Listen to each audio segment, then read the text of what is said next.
What's up, guys? This is the BoardGameRoamer, and I am bringing to you a playthrough of Tiny Epic Zombies. I uploaded a unboxing of this not too long ago, and so I'm getting it to the table. And I have to tell you this story because it's kind of funny and it's frustrating at the same time.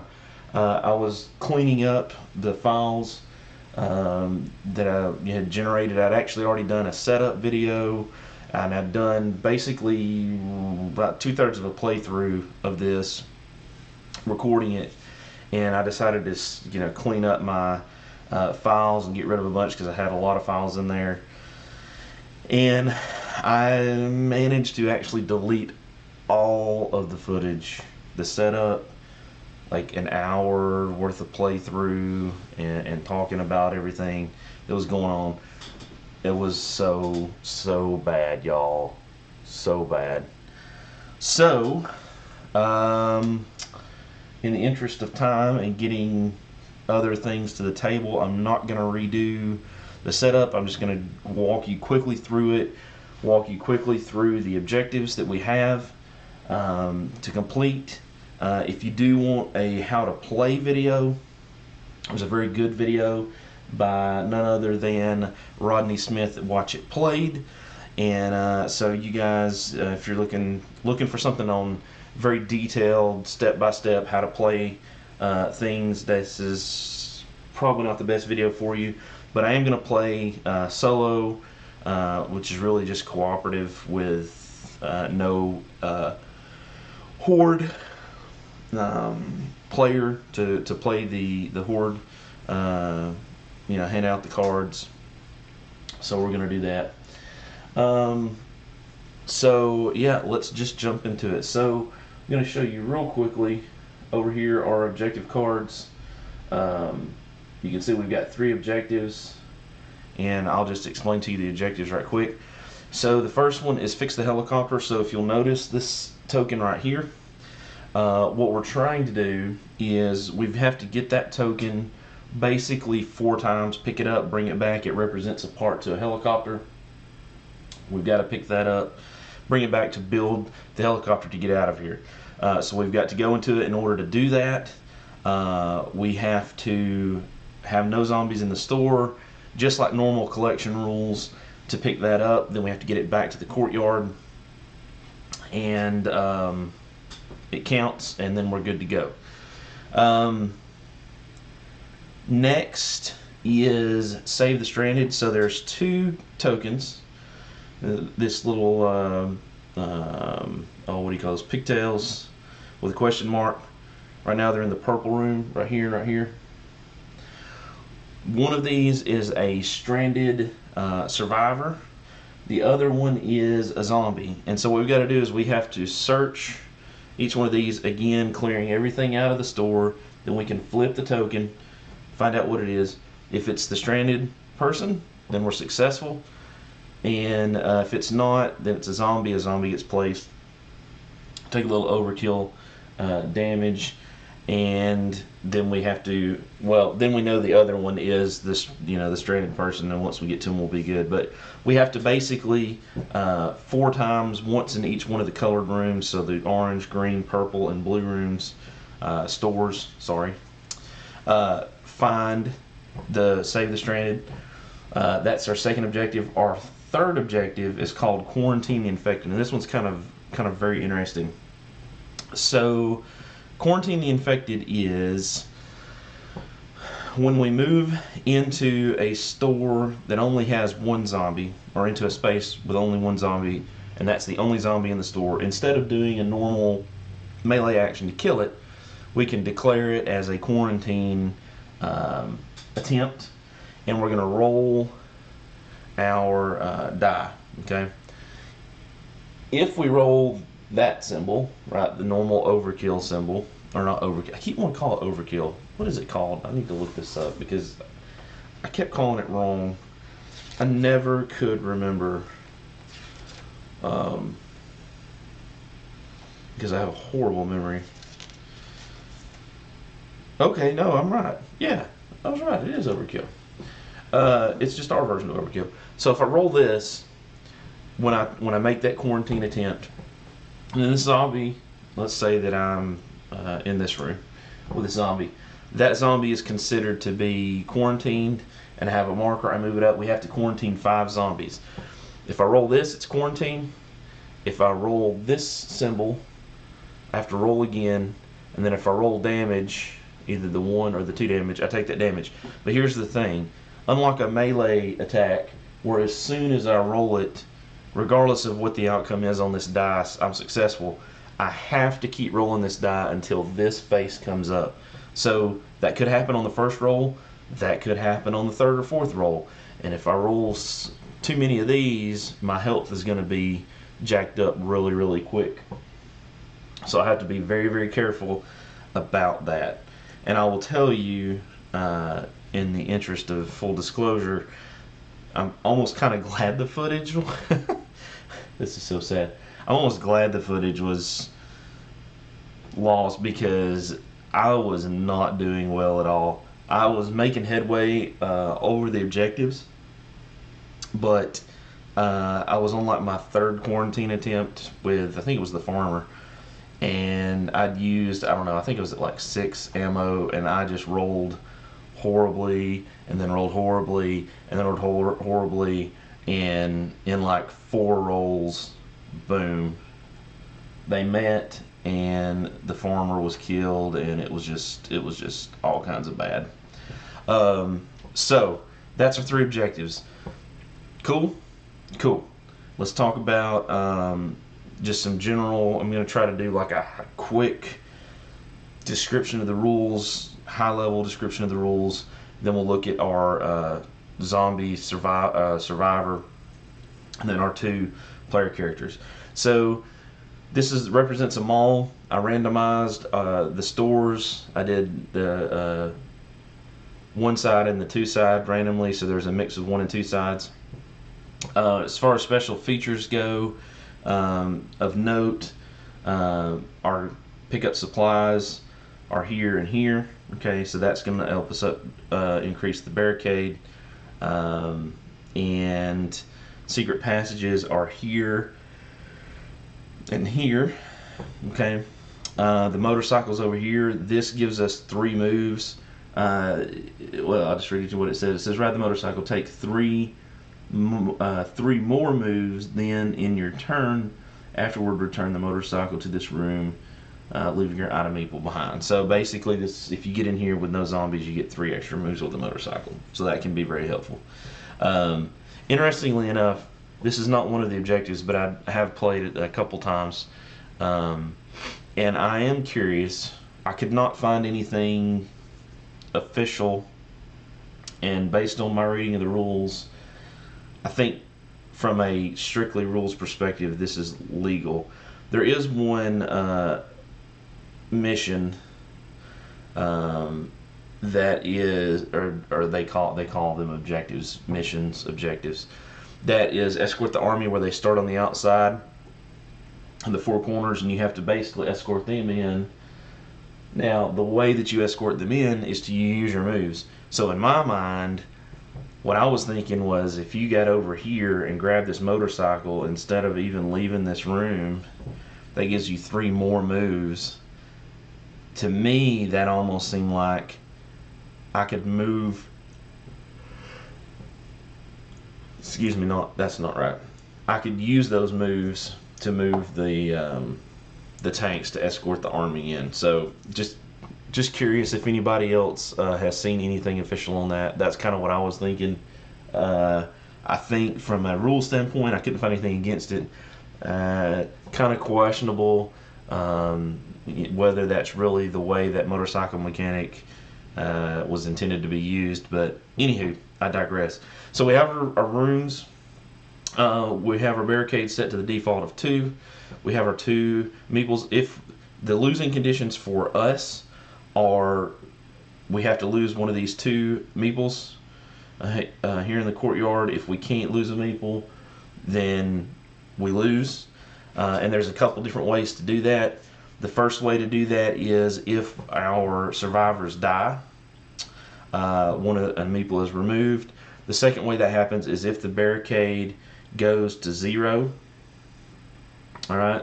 A meeple is moved, and then if it takes any damage because we haven't repaired it, then each time, basically a zombie should be placed on the courtyard card. Then we would lose one of those meeples. So that's the setup. Now off camera, over here in the corner that you can't see, I have the supply deck. All right, so this is, I believe it's 12 cards. If we bring those supply crates back to the center, we get to increase the barricade level. All right, so it makes it more sturdy. Repairing the barricade, keep it nice and strong. We get to draw a card from here, decide whether we want to keep it or not. If we keep it, we put it in our backpack, or if it's a weapon, on our person. If we choose not to, we put it back in the supply deck, shuffle it. Also on the other part of the deck is the search deck, and this is basically random cards that are going to go out here. There's 24 of these cards, so basically each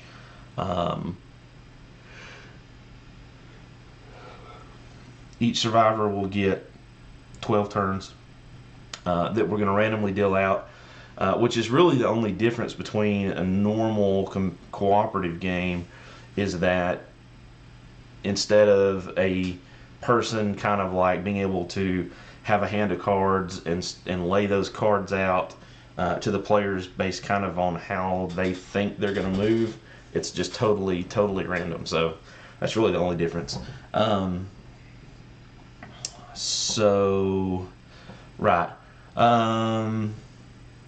Yep, so let's take a quick look.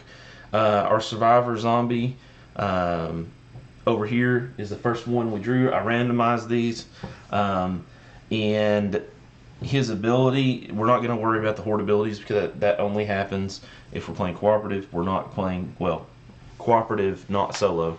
That would make a difference, but we're not, so that doesn't matter. His ability, zombies in gain 1 rooms, gain 1 ammo token rooms, can only be killed by melee attacks. Place these zombies on their sides as a reminder. So normally these would sit up. I've laid them down so that it's a little bit easier for you guys to see them, hopefully. Zombies, these guys right here. We'll just have to remember, so the rooms that he's talking about is gain 1 ammo. So for instance, this room, this room, this room, this room. Normally, if for example, let's say that I had a zombie here and my first move was to go here, under normal circumstances I could use an ammo token and remove this zombie, but because of him I can't. I have to actually go into the space with the zombie and fight it.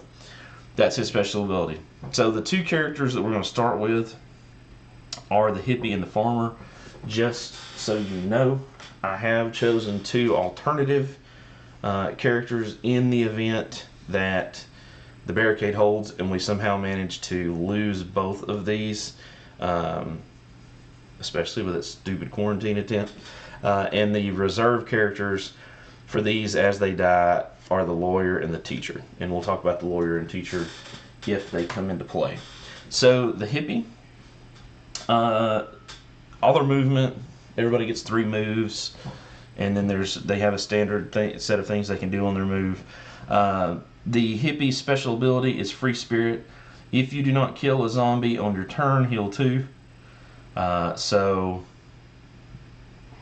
that's nice, except we're probably going to be killing zombies most of the time. Like I said, this was randomized, so not really the best draw. The farmer, when you are overrun, immediately roll the melee die. You only take 1 damage if you roll either a wound or 2 wounds. So basically, if he does get overrun, in other words, if a zombie is placed in the space where he's at because of the search card, instead of rolling the die, oh, sorry, duh, God, that makes sense. So his ability is, if he's overrun, normally when you're overrun, you just immediately take 1 damage. His ability is, we get to, if he's overrun, roll this die, and if we roll either the single or the double damage symbol, then he takes damage, but either way he only takes 1. So basically we have the potential to not take damage. A 33%, 2 in 6 or 1 in 3 chance of taking damage, 2 out of 3 chance of not taking damage. So that is our heroes. I'm going to call them heroes. And I think, yeah, let's get started. So the way that I'm going to do this to make this easier for me to remember personally is I'm going to just place the card, search card next to them from the search deck, and then I'm going to take one away whenever we do the search at the end of their turn, and then when they're both gone I'll refill them. That's just going to be my way of making sure that I know who the current player is, because yeah. Alright, and we're going to go from top to bottom. Ladies first. We're going to start with the hippie. So I think the hippie is going to go this direction. And what I'm thinking for her is we have a single zombie here that we can get to, and we have a stranded token here that we can get to. The only risk is, again, if I make the quarantine attempt, I could potentially take a lot of damage.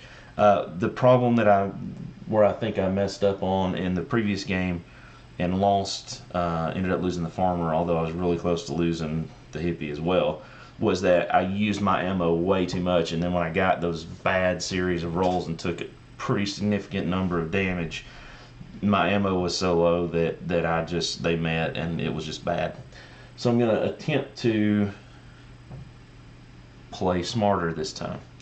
So we're going to, remember we get 3 moves, so we're going to go 1.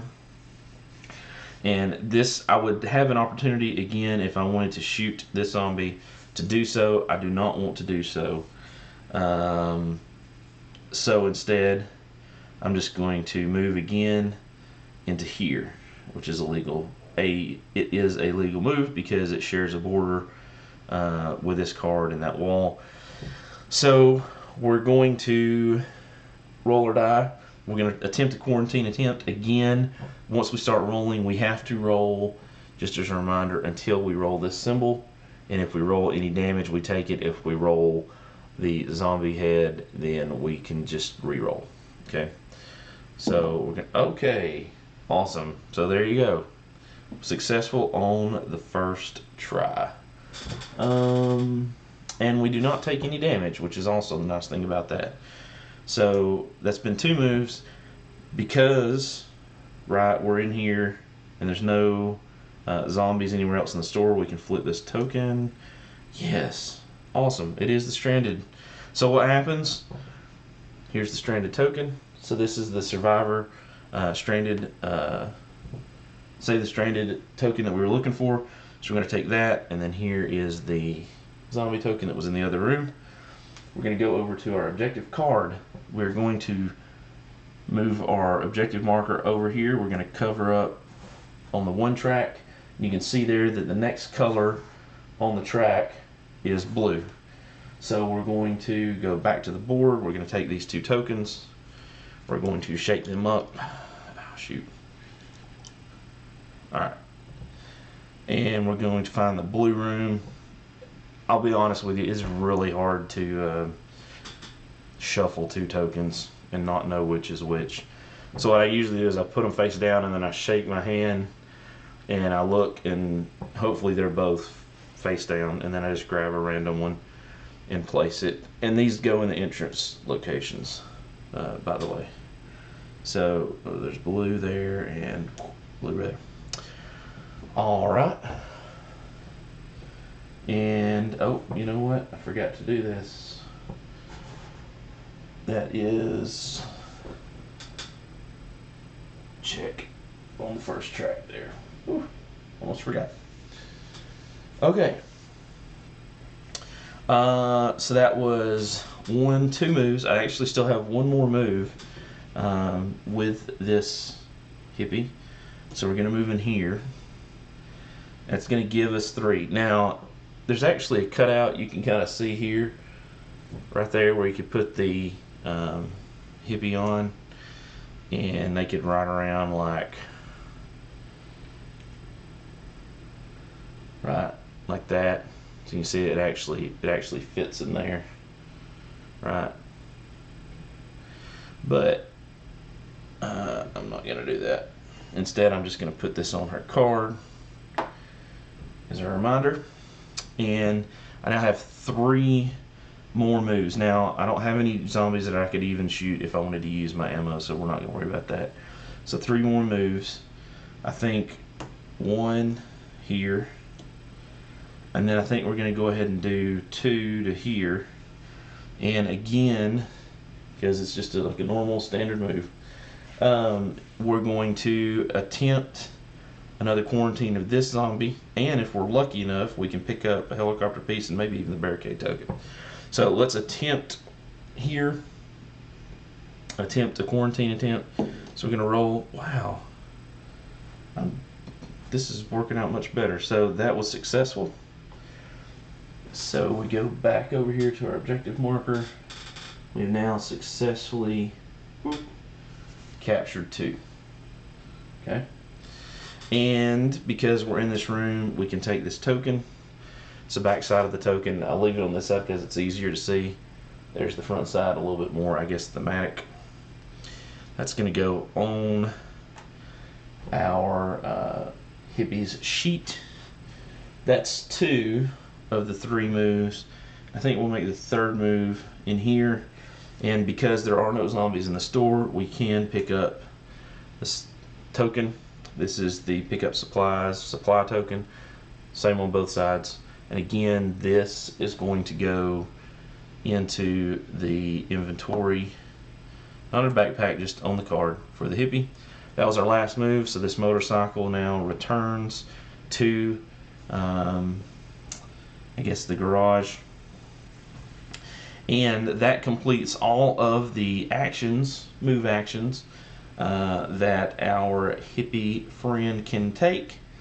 So what we're going to do now is we're going to reveal this card. Now, the way this works is if this card, the symbol that's on this card, matches the room we're in, so if it's green, then we're going to add 2 zombies to each green room. If the rooms in those stores are full, right, in each store, so for example, let's say that we did have to place 2 zombies and there's already 3 zombies in this store somehow, then we'd actually have to go to the next store in a clockwise order, and we're moving towards the courtyard, so then they would flow into here, and if this was full, then they would flow in here, and that's when they'd start doing damage to the barricade. So let's see what happens. And oh man, are you kidding me? Well, wow. So this is a weapon. It's the Uzi. After you perform a ranged attack, you may spend 1 additional ammo to move another player from an adjacent room up to 2 rooms away. Okay, so that's going to go here, but that is green, so that does match the room we're in, which is unfortunate. What this means is that we now place 2, I'm just going to set them here kind of, we're going to take 2 zombies each into both of the green rooms. So we'll start with this one up here in the corner, and we have to do, these rooms are numbered 1, 2, 3 on each store. We have to do these in order, fill them in from least to greatest. So 2 and 3 in this store, and in this green room, green store, the crafts and colors store, we go 1 and 2. Now here's the thing, because we placed a zombie with an item meeple, this survivor, the hippie, is going to take 1 damage.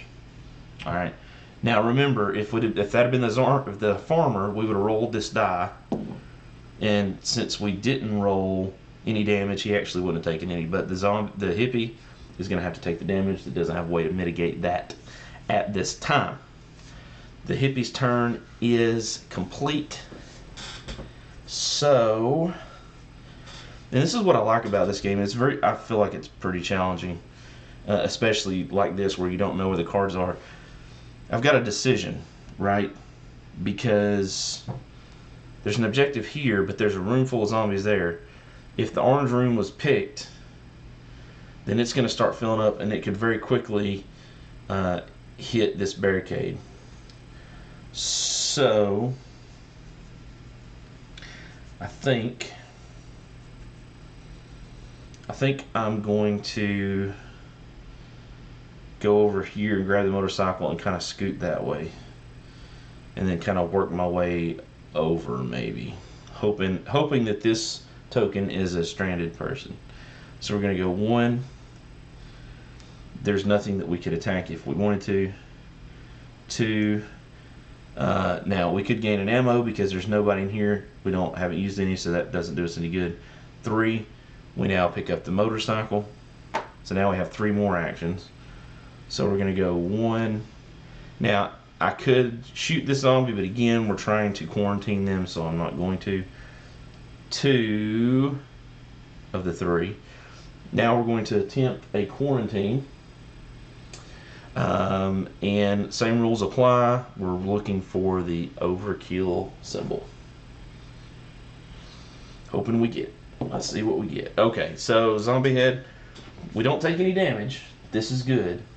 But we do have to re-roll this die until we get that overkill symbol. Okay, so that's the damage symbol. So that when you go over here to our survivor card, and we take a damage, and again we have to keep rolling. There it is. That's successful. The zombie goes away. We'll go over here to our objective card. That is the 3rd zombie. That is quarantine, and we're looking around here because there is no zombies in the store, because there are, sorry. English is horrible. We get to flip this token. Of course, it would be a zombie. Alright, so the zombie drops in here. We'll put this over here for when we find the other one. Now, this is where the farmer's special ability procs, because remember, when you were overrun, which we just were, immediately roll the melee die. You only take a damage if you roll either the 1 or 2 damage symbol on the die. So we're going to roll this and hope. Yes. Okay, so because we rolled this overkill, and we didn't roll either one of the wound sides, we don't take any damage. Under normal circumstances, the farmer should have taken damage, but because of his special ability, he did not. There is 1 additional movement left. I'm going to use that to move here. And I think I'm going to go ahead and use an ammo token actually to take out that zombie, because I want to be able to pick up this token, this pick up supply token. It goes, as with the hippie there, it's the end of his turn. Motorcycle goes back, and we're going to do the same thing. We're going to reveal this card. If it's a blue, then both blue buildings will get 2 zombies. If it is not, each will only get 1. We flip it. Are you kidding me? Seriously? Seriously? That is ridiculous. Okay, so it is blue, which means it does match. Oh, man. And so we have to place zombies. So we'll start with the first blue room. There's 1 there. 2. Again, his special ability procs, which I know you can't see on the screen, but just know that it procs. So we're going to roll the die. We don't want to roll. Alright, so he does not take any wounds because he didn't roll either one of the 2 wound sides on the die. That's that room. We go to the second blue room, which is over here. There's already 1 in the 1 space. Oh, that is incorrect. Sorry, 1 space is right there. That's where that should have been. We add 1 to the 2 space, and then the second zombie to the 3 space. So, just like that, anything gets added to blue, it's going to start hitting the barricade. Oh, man. This game, guys, I've never purported to be a huge, perfect, great, amazing, exceptional strategist.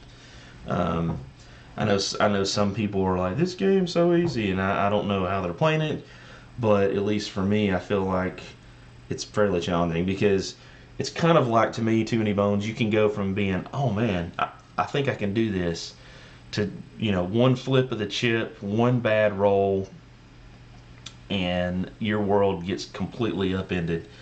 One flip of the card here in a store that if you're not paying attention to or couldn't get to, especially the lower player count like we have here, gets filled up and things get really dire really, really quick. So, back to it. We're with the zombie. Now, we do have to move. Okay? So we're definitely going to move. I think we're going to move here. I'm going to go ahead and use an ammo token to shoot this zombie. And then we're going to, that's one move. 2 moves. We're going to quarantine this zombie. Well, attempt to. So there's the face. That's not what we want. Oh, there's the damage. If he takes the damage, got to keep rolling until we get that overrun, overkill. Oh my gosh. The face again.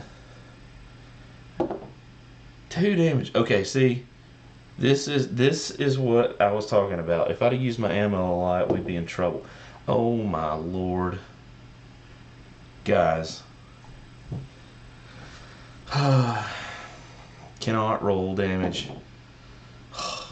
Gotta roll an overkill. Gotta roll an overkill. Oh jeez. Go back to the objective marker.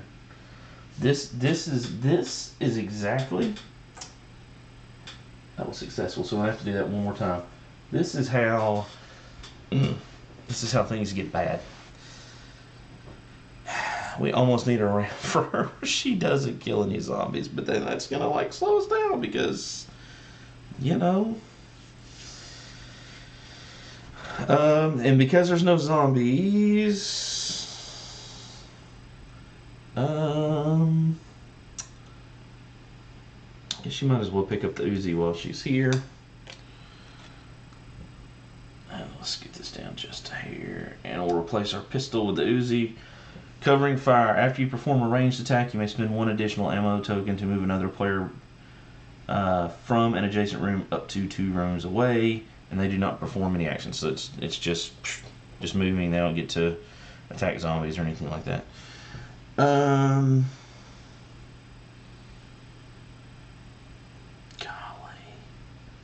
that's so bad. We only have one more action, one more move. I guess we'll move here.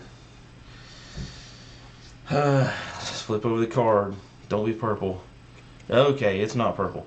This is fireworks. It's a backpack item. Discard this card on your turn and take up to 3 zombies from anywhere and place them into any rooms without zombies. So we can kind of just redistribute the zombies. So if we have a situation up here like this, we can kind of move those around and spread them out and at least maybe save our barricade for a round. So that is, whoops, it's going to go right here to potentially be picked up at a later date. Let's leave my motorcycle right there. So now let's start with a farmer. Now the farmer does have to move on his turn. So I think we're going to go 1.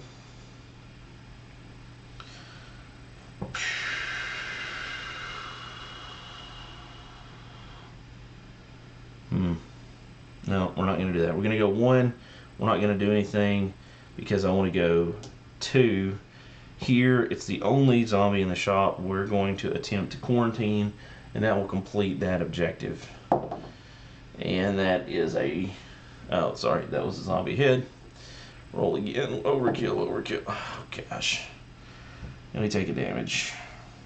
That's 2 damage. Don't start this. Oh, my lord. 3. Don't do this to me. Overkill. Oh, good. 4, 5. It's going to be the shortest playthrough of Tiny Epic Zombies. Okay, finally. Ugh. There's an overkill. So that was successful. That goes away. We go over here to our objective. This is number 5. Okay. And That's the gameplay, because everything is the only zombie in the store. So that completes that objective. As I understand it, that is one down. We do not have to do that anymore. Thank you, thank you. So that was 1, 2, 3. Now, we have an interesting choice here.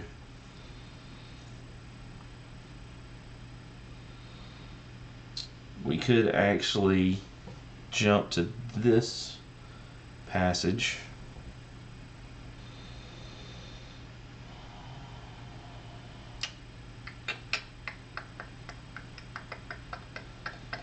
Which would put us closer to this token, although we still have to do something about all these guys. Yeah, I think maybe we'll do it because we probably need to really clean this out if we can. Alright, that's what we're going to do with our last action. And that technically ends our turn, although we had already ended our turn because we used all 3 of our moves. Let's flip over this card and see what it is. Don't be purple, don't be purple. Oh, sweet. Gosh, look. Orange. If we'd have been in this room, this would have got 2, this would have got 2. But we're not, we're in purple. Oh my gosh, that's awesome. So this is actually the same card that we just pulled, just a different room. Fireworks. It goes here. The orange rooms get 1 zombie each. So we'll just put them right here so you can see. So we start with the 1 space here, and we go to the 1 space here, which already has 1, so we have to go to the 2 space. So that goes there. Okay. Not great, but not horrendous. Doop-a-doop. And we're going to start back up here with the hippie. Honestly, I think probably the smartest thing to do, especially given the health situation here, is going to be to go back into the courtyard. So we're going to go 1, because that will allow us to pick up. There's no zombies in the store. We can pick up a search card. We're going to go ahead and do that. And I'm going to put that over here with the hippie. Then we're going to go 2 and 3. Now, I've looked in the rule book, and it's the rules say once you get the supply token to the courtyard. Now, these are rooms. All the text is printed on the center here, so I'm assuming that we have to actually get it back to the center. I could be wrong, but that's what I'm assuming. So that's what I'm going to go with. So when we return the token, the first thing that happens, a couple things happen. The barricade goes up by 2. Okay, repair 2. So now the barricade is at 4. Then we take this deck, the supply deck. We draw a card and we say, do we want to keep that? Wow, that's actually a submachine gun. If you perform a ranged attack, you may instead spend 2 ammo tokens to kill 2 zombies in rooms adjacent to you. That could come in real handy. Gosh. I think that may actually be better than the Uzi, so we're going to go with the submachine gun. She's going to keep that. I believe that the Uzi gets discarded. Let me verify that right quick. Okay, I think actually what happens is I get to take that card, and basically I'm going to drop it because the rules say at any point during the player's turn. So I'm going to go ahead and do that, and I'm actually going to drop it. Now, normally, whatever room, whatever store you're at, regardless of the room, when you drop an item is where that item goes. So for example, if I was in this this store here in the corner, it would have to go here. If you're in the courtyard, you get to choose. I'm going to choose to drop it right here. And then the other part of turning the supply token is drawing that card. So a couple other things happen. Number one, because we're in the courtyard, the fast ability here is we heal 2. Boom, boom. Because of the courtyard. However, remember the hippie did not take any damage. So per her free spirit ability, if you do not kill a zombie, I said damage. We didn't kill a zombie. If you do not kill a zombie on your turn, it's the end of our turn, heal 2 as well. So boom, boom. So that was quickly resolved. So we do get to take this token and we put it back here again. Now, remember we did pick up the helicopter part. So let's go to the objectives. Let's go to the objectives. So the helicopter part, once we find it, we'll move our marker, we found the first part. Boop, done. Then we look for the number 2. There's 4 gears amongst the cards. We look for the number 2. Excuse me, the number 2. Of course, which actually ends up being right here. We put it there, so that's where we got to go to get the next piece. Okay? And that, I believe I've done everything. I believe that will conclude the hippie's turn. So we will reveal this card. Now, okay, it's Orange Room, which we're not in. But Explosion, this is an event, so this is a little special. Choose one weapon or item that you're carrying and remove it from the game, or else take 1 damage. Yeah, I'm just going to take the damage because that Uzi is going to be really, really helpful. And it is the Orange Room. We're not in the Orange Room. So the Orange Room is going to have 1 zombie added to each of the Orange Rooms. So there's the first one, and there's the second one. Cool? Cool. Farmer's turn. Man, what to do? He needs to heal. He needs to heal. And he needs to heal. So let's go 1. Oh gosh, that's not really gonna help, is it? He was right here. Jeez.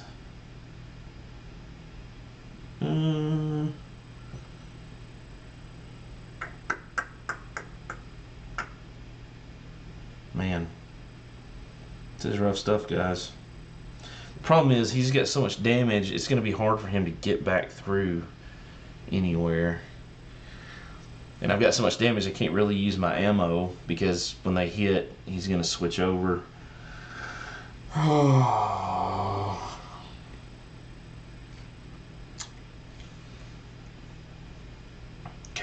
Okay, I think I'm going to have to risk it. I'm going to have to go in here. Even if I rolled 2 damage, I wouldn't become a zombie. It just hurt a lot. So let's roll. Alright, so that is kill the zombie and take no damage. It's not an overkill, but hey, there's no damage involved, so I'm cool with that. 2, there's nothing adjacent, and we'll go 3. So when that happens, we get to heal 2, so we go from 5 damage to heal up 2, so we only have 3 damage on us. Remember, we do have this card, supply crate, so we take it and we're going to drop it back over here. We repair the barricade. Boom. That's good. Also, because of that, we get to draw a card from the supply deck. Crowbar. After performing a melee attack, your next move may be to the entrance of an adjacent store. That could possibly be helpful. We'll take that. Maybe give us a little bit more mobility on the board. Okay. I've already healed 2. Yep, that's everything. So let's take a look at his card. It is the skateboard. On your turn, discard this card to use a move to... Oh, wow. I just did a whole thing. pull the objective thing up, guys. I'm sorry. So he was over here. He moved, risked it for the biscuit, moved over here, killed the zombie with that roll, and then moved into the center courtyard. The card that he got for his search card is a skateboard. Oh, I'm sorry. I said it's the skateboard. Yeah. Yeah. It was the skateboard. It's the blue room. Obviously, he's not in the blue room. So he can drop. This can go anywhere we want to go. I guess let's just put it over here with the Uzi. And because he turned in an item here, we get to draw from the supply deck. Shotgun. When you may perform a ranged attack even on a zombie in your same room. He doesn't have a ranged weapon. That may come in handy. We'll go ahead and take that. So we'll give him the shotgun. And that is the end of his turn. So again, we'll go ahead and refill those two cards.